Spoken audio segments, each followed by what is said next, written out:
ஜெய் ஸ்ரீ மாத்ரே நமக. ஜெய் குருதத் ஜெய் குரு பரசுராம். நமஸ்காரம். நான் கரூர்ல இருந்து வல்சலா பண்ணிக்க பிரசன்ன ஜோதிடர். இன்னைக்கு நம்ம இந்த நிதியாண்டுன்னு சொல்லக்கூடியது 1/4/2026 இருந்து 31/3/2027 வரைக்கும் இந்த ஃபினான்சியல் இயர் இருக்கு இல்லையா, இதுல வந்து உங்களுடைய ராசிக்கு, அதாவது கும்ப ராசிக்கு உங்களுடைய பொருளாதார வாழ்க்கை எப்படி இருக்கும், இந்த பொருளாதார வாழ்க்கையில நீங்க உயர்வாகிறதுக்கு, வரக்கூடிய பணம் வரதுக்கு, அதே மாதிரி லாபங்கள் வந்து சேர்றதுக்கு, இதுக்கெல்லாம் என்ன பரிகாரம் அப்படிங்கிறத நம்ம பார்க்க போறோங்க. நான் இந்த பரிகாரம், அதாவது கும்ப ராசிக்கு வந்து நான் சொல்லக்கூடியது வந்து பொருளாதார வாழ்க்கையை மட்டும்தான் சொல்ல போறேன். அதை தாண்டி வேற எதுவுமே கிடையாது. உங்களுடைய ராசியை பொறுத்த வரைக்கும், கும்ப ராசியை பொறுத்த வரைக்கும் இந்த நிதியாண்டுல, அதாவது இந்த ஏப்ரல்ல இருந்து மார்ச் வரைக்கும் எப்படி இருந்தா, சனி 2ஆம் இடத்துல தான் இருக்க போறாரு. அதே மாதிரி குரு வந்து உங்களுக்கு 6ஆம் இடத்துல இருந்தா கூட 10ஆம் இடத்தை பாக்குறாரு. குரு அனுகிரகம் வந்து இந்த ஜூன் மாசம் வரைக்கும் தான் உங்களுக்கு இருக்கு, அதுக்கப்புறம் இல்ல. ஆனா மிகப்பெரிய ரிலீஃப் என்ன அப்படின்னா, இவ்வளோ நாளா உங்க ஜென்மத்துல ராகு இருந்திருக்கு, அது வந்து மெயினா வந்து போயிடும். இந்த ஜென்ம ராகு, அதாவது உங்களுடைய ராசியில இருந்து ராகு கேது டிசம்பர்ல பெயர்ச்சியாகி போயிருது. அப்போ உங்களுக்கு மிகப்பெரிய ரிலீஃப் கிடைக்குங்க. நீங்க எடுத்த காரியங்கள் எல்லாத்துலயும் சக்சஸ கொடுக்கும். அதே மாதிரி உங்களுடைய பிசினஸ்ல நல்ல டெவலப்மெண்ட் கிடைக்கும். ஒவ்வொரு நாளும் growth தான். அதே மாதிரி நீங்க பார்க்கக்கூடிய வேலைகள், அந்த வேலையிலயும் வந்து நல்ல டெவலப்மெண்ட் உறுதியாக உங்களுக்கு கிடைச்சிரும். இவ்வளோ நாள் என்னன்னா, நீங்க இப்ப வந்து உங்களுடைய ஜென்ம ராகு வந்து பார்த்தீங்கன்னா, நீங்க பார்க்கக்கூடிய உத்தியோகம், எந்த ஜாப்பா இருந்தாலும் சரி, ஓவர் ஒர்க் ப்ரெஷரா இருக்கும். அப்படி இல்லன்னா, நீங்க வேலை பார்த்தாலும் எவ்வளோதான் நன்றி உள்ளவங்களா இருந்தாலும், உங்களை ஒரு நிமிஷத்துல தூக்கி எறிஞ்சிருப்பாங்க. வேலை கிடைக்காம போராடிட்டு இருந்திருப்பீங்க. இந்த மாரி விஷயங்கள்லாம் இருக்கு அப்படின்னா, நான் பரிகாரங்கள் சொல்றேன். பொதுவாவே உங்களுடைய ராசிதிபதி சனி 2ஆம் இடத்துல இருக்காரு. 2ஆம் இடம்ங்க தான் நமக்கு வரக்கூடிய வருமானமும், வரக்கூடிய பணம் எல்லாமே குறிக்குது. ஸோ 2ஆம் இடத்துல சனி இருக்கும்போது ஃபர்ஸ்ட் பரிகாரம் என்ன தெரியுங்களா? வாக்குச்சனி கோப்பை குலைக்கும். நான் நெறைய ராசி பலன்கள சொல்றேன். அதேதான். அமைதியா இருக்கணும், பொறுமையாவும் இருக்கணும். இதுதான் பெஸ்ட் பரிகாரம். இதுக்கு அடுத்தது வந்து செய்யக்கூடிய பரிகாரங்கள்லாம் என்னன்னா, ஒரு வியாழக்கிழமை மதுரை மீனாட்சி அம்மன நீங்க போய் பாருங்க. அதாவது மாதங்கியுடைய ரூபத்துல தான் மீனாட்சி இருக்கிறாங்க. மந்திரினின்னு சொல்லக்கூடியவங்க. அதனால உங்களுக்கு பொருளாதார வாழ்க்கையில மேம்படணும். அது எதுவா இருந்துட்டாலும் சரிங்க.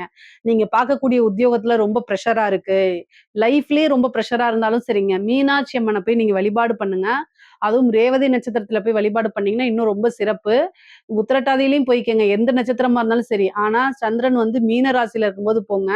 சந்திரன் மீன ராசியில இருக்கும்போது போகும்போது சிறப்பான பலன்கள்.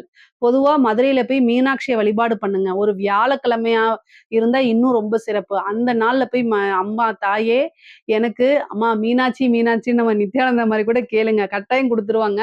நித்யானந்தாக்கே குடுத்தாங்க, உங்களுக்கு குடுக்க மாட்டாங்களா? மீனாட்சிய போய் வழிபாடு பண்ணுங்க. அதுக்கு அடுத்தது வந்து என்னன்னா, வரதராஜ பெருமாள்னு இருப்பாரு.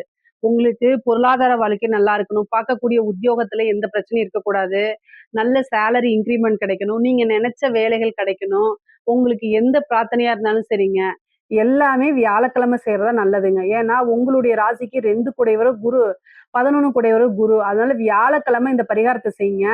நல்ல இது கிடைக்கும் உங்களுக்கு. வரதராஜ பெருமாள் வழிபாடுங்க வியாழக்கிழமை பண்ணுங்க.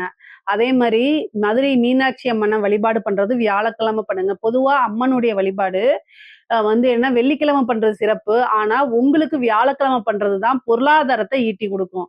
பொருளாதார நிலை சிறப்படைகிறதுக்கு தான் இப்ப நான் சொல்லக்கூடியது. அதே மாதிரி ஒரு வியாழக்கிழமை திருச்செந்தூர் முருகனை வழிபாடு பண்ணுங்க. இந்த பரிகாரங்களை மட்டும் செய்யுங்க.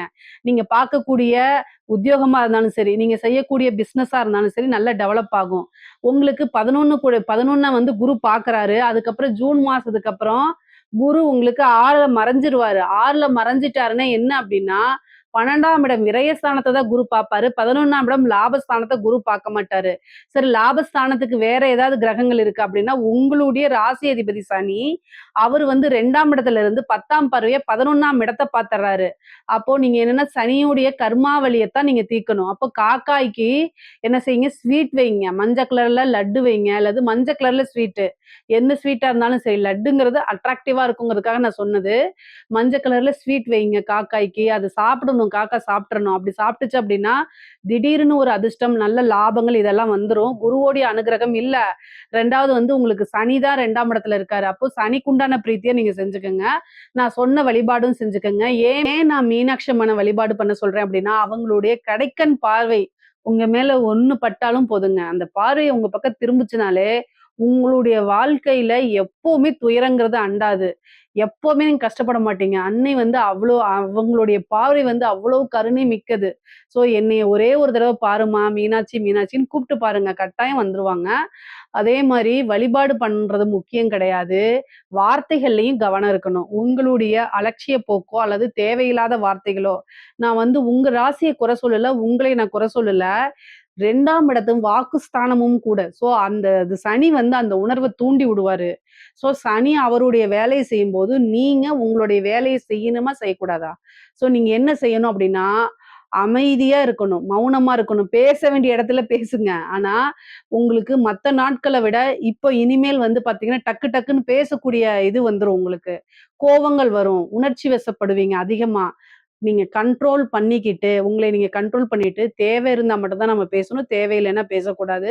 அப்படிங்கிறத மைண்ட் செட்டப் பண்ணிட்டீங்கனாலே, நெறைய விஷயங்கள நீங்க தவிர்த்துடலாம். கெட்ட விஷயங்கள் உங்கள அண்டாது. ஏன்னா, சனி இந்த வேலைய செய்ய சொல்லுவாரு உங்களைய.